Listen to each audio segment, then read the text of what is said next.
Bonjour, bienvenue en Chine et merci d'être venu sur notre plateau. The Guimet Museum boasts one of the largest collections of Asian art outside of Asia. What did you discover there since your arrival at the museum that shook up your understanding of Asian cultures? The Musée Guimet in Paris is in fact the most important Asian art museum in Europe and in the first Asian art museum in the world. So of course it's a very rich museum.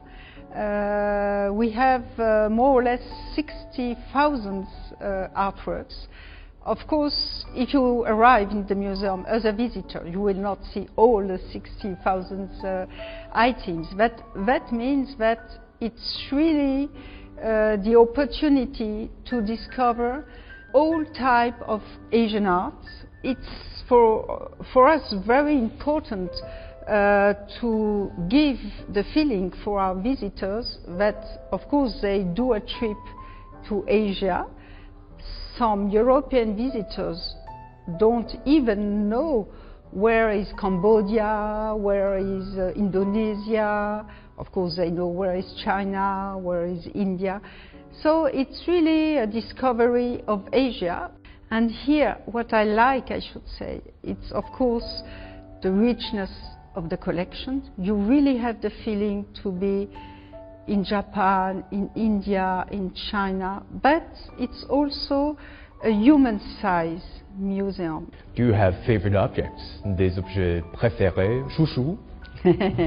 I have some chouchou, but it's always a difficult question when a journalist asks me, what is your favorite object?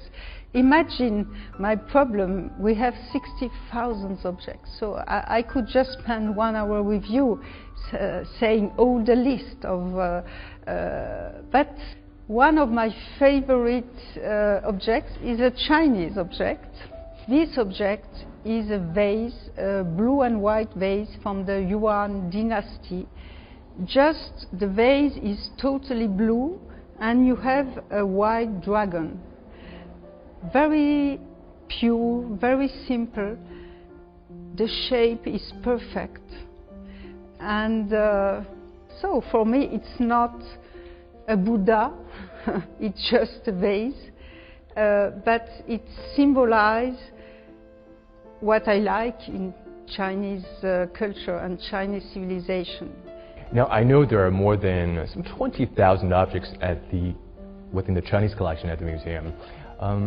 This collection right here, what have you learned through this collection about China and about the West by way of Chinese art?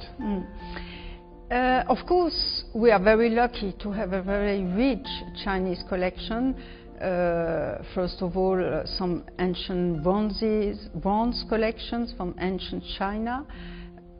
Very amazing pieces. We were very lucky to have the donation of Tang Dynasty objects, also from a Belgian collector several years ago. And of course, all our decorative art department has a lot of porcelain, ceramics. I think we have one of the richest collection of porcelain in Musée Guimet due to many important collectors and lacquers, etc.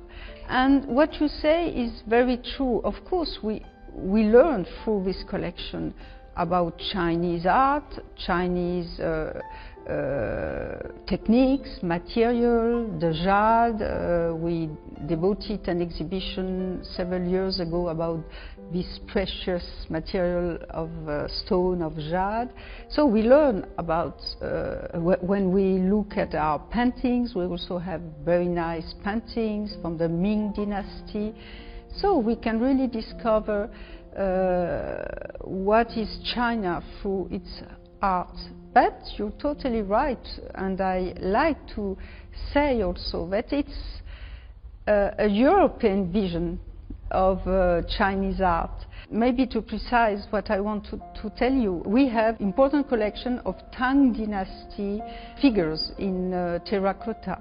Postman, polo women, polo players, etc. And I was last weekend here in China, in Xi'an, the capital of the Tang dynasty, and I could discover all the relics you have here in China about the Tang dynasty. Gold objects, silver objects, monumental stone decor, mural paintings 4 meters high, and I just thought that we don't know anything for our collection about the Tang dynasty, but it's typical of what European people could collect on the market from the end of the 19th century, during all the 20th century, because this was what was attractive for European collectors, because it was for the bourgeoisie, it was good taste to put those figurines in their salon, etc. So that's why I often say to my Chinese friends, come and see the Musée Guimet. Of course, it's not Versailles, it's not the Louvre, it's not French art, but you will understand what is the European taste of Chinese art. And I think it's very interesting also to develop this narrative on Musée Guimet. It's not Asia looking at Asia. It's really the European vision of Asia during the 19th century and the 20th century.